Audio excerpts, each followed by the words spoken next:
안녕하십니까. 진세골 사랑의 집 이사장 주수일입니다. 사람들에게 당신은 아버지라는 직책과 장관이라는 직책 중에 어느 것이 더 중요하다고 생각을 하십니까? 라고 질문을 한다면 어떻게 대답을 하겠습니까? 아마 상당히 많은 사람들이 그 대답을 망설일 것입니다. 그러나 이 질문을 이렇게 한번 바꿔보면 대답하기가 훨씬 더 수월해질 것입니다. 당신이 평생을 사는 동안 아버지가 되는 것과 장관이 되는 것 중에서 하나만 선택하라고 한다면 어느 것을 선택하시겠습니까? 그러면 이것은 당연히 아버지가 되는 것입니다. 그런데 실제 생활에서는 대부분의 사람들이 장관이라는 직책을 훨씬 더 중요하게 생각을 하며 살고 있습니다. 그 이유는 아버지는 결혼하면 누구나 다 되는 것이지만 장관은 아무나 되는 것이 아니기 때문입니다. 사람들은 일반적으로 많은 것은 천한 것이고 적은 것은 귀한 것이라고 생각을 하고 있습니다. 그러나 창조주 하나님의 입장에서 보면 그렇지가 않습니다. 공기, 물, 햇빛 등과 같이 인간들에게 절대로 중요한 것들은 많이 있어야 되지만 금이나 다이아몬드나 밍크코트와 같은 것들은 사람들이 실제로 살아가는데 별로 필요하지가 않은 것들입니다. 그래서 하나님은 물과 공기 같은 것들은 무제한으로 많이 만들어 놓았지만 금이나 다이아몬드나 밍크코트 같은 것들은 그렇게 많이 만들지를 않으셨습니다. 그랬더니 사람들은 이 많지 않은 것들은 희소 가치를 가지고 중요하게 생각을 하고 많이 있는 것들은 중요하지 않게 생각을 하게 됐습니다. 만일 하나님께서 물이나 공기와 같이 중요한 것들을 조금만 만들어 놨다고 가정을 해봅시다. 그래서 돈 있는 사람들이나 지위가 높은 사람들만 마음대로 물을 마시고 숨도 마음대로 쉬고 돈이 없는 사람들은 마음대로 물을 마시지도 못하고 숨도 마음대로 쉬지를 못한다면 얼마나 억울하겠습니까? 또 금이나 다이아몬드와 같은 것들을 수없이 많이 만들어 놨다고 가정을 해봅시다. 금이나 다이아몬드도 결국은 흙과 같이 흔해서 천덕꾸러기가 되고 말 것입니다. 그래서 하나님은 중요한 것들은 많이 만드시고 중요하지 않은 것들은 조금만 만들어 놓으셨습니다. 마찬가지로 아버지란 직책도 너무나 중요한 것이기 때문에 하나님께서는 남자들이면 누구나 다 할 수 있게 하셨고 장관이라는 직책은 하지 않아도 평생을 살아가는데 별 지장이 없기 때문에 몇몇 사람만이 할 수 있도록 하신 것입니다. 그래서 우리 인간들은 장관이라는 직책은 대단하게 여기지만 아버지라는 직책은 아주 소홀히 여기게 된 것입니다. 그래서 우리들은 이러한 착각에서 빨리 깨어나야 됩니다. 남자들이 가정에서 남편이 되고 아버지가 된다는 것은 그 누구나 다 되는 것이지만 그 무엇과도 비교할 수 없는 큰 직책이고 특권이 되는 것입니다. 그러니까 좋은 아버지가 되는데 더 많은 관심과 노력을 투자해야 되는 것입니다. 여기에서 투자라는 것은 가정에 관련된 책도 보고 세미나도 참석을 해서 남편과 아버지의 역할에 대해서 공부를 하고 자녀 양육에 대해서도 좀 더 많이 알아두는 것을 말하는 것입니다.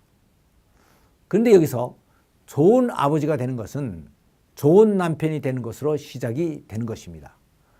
그래서 먼저 좋은 남편이 돼야 되는데 좋은 남편이 되기 위해서는 아내의 필요에 대해서 좀 더 많이 알고 민감하게 대처를 해야 되는 것입니다. 모든 아내들은 결혼을 하면 행복해지기 위해서 남편들이 반드시 채워주지 않으면 안 되는 필요를 가지고 있습니다. 그런데 대부분의 남편들은 이런 것들이 있다는 것 자체도 모르고 그냥 살고 있습니다. 그래서 오늘 여기서는 아내들의 필요에 대해서 아주 중요한 한 가지를 한번 생각해 보기로 하겠습니다. 그것은 바로 남편으로부터 인정과 칭찬을 받기를 원한다는 것입니다. 한 번은 제가 아내가 정성껏 저녁상을 차려놓고 맛있게 먹고 있었는데 아내가 저에게 물었습니다. 여보, 오늘 저녁에 찌개의 맛이 어때요? 그러나 밥을 먹으면서 TV 뉴스에 귀를 기울이고 있었던 저는 미처 대답을 하지 못했습니다. 그러니까 아내는 다시 여보, 오늘 저녁 찌개가 어떠냐고요? 하고 물었습니다. 그래서 저는 맛있으니까 먹고 있잖아 하고 퉁명스럽게 대답을 했습니다. 아내는 맥이 빠졌습니다. 아내는 그날따라 친구로부터 요리 비결을 배워 밥상을 정성스럽게 차렸던 것입니다. 그러니까 지금 찌개가 맛이 있느냐는 물음은 단순히 찌개 맛이 어떠냐 하는 데 대한 물음이 아니고 자기가 저를 기쁘게 해주기 위해서 정성을 들였는데 그 결과가 어떻게 됐는가 하는 것에 대한 확인을 하고 싶었던 것입니다. 즉 자기 일에 대한 보람과 성취감을 느끼고 싶었던 것이었습니다. 근데 아무 말도 없으니까 아내는 물어서라도 확인을 해보려고 한 것인데 맛있으니까 먹지 하는 식의 무성의한 대답을 들었으니 답답할 수밖에 없었던 것입니다. 사실은 이것은 지금 생각을 해보면 아내가 물어보기 전에 내가 먼저 그날 저녁은 평소와 다른 무엇이 있다는 것을 알아채고 여보 오늘 찌개가 아주 맛있는데 당신 음식 솜씨가 날로 더 좋아지는 것 같아 하는 말을 해줬어야 됐던 것입니다. 그래야만 아내는 자기가 한 일에 대한 보람감을 느끼며 행복해질 수가 있었던 것이었습니다. 근데 결혼을 해서 얼마 안 됐던 저로서는 이런 것들을 알 수가 없었던 것입니다. 그래서 많은 갈등을 겪고 나서야 겨우 이런 것들이 있다는 것을 깨닫게 됐던 것입니다.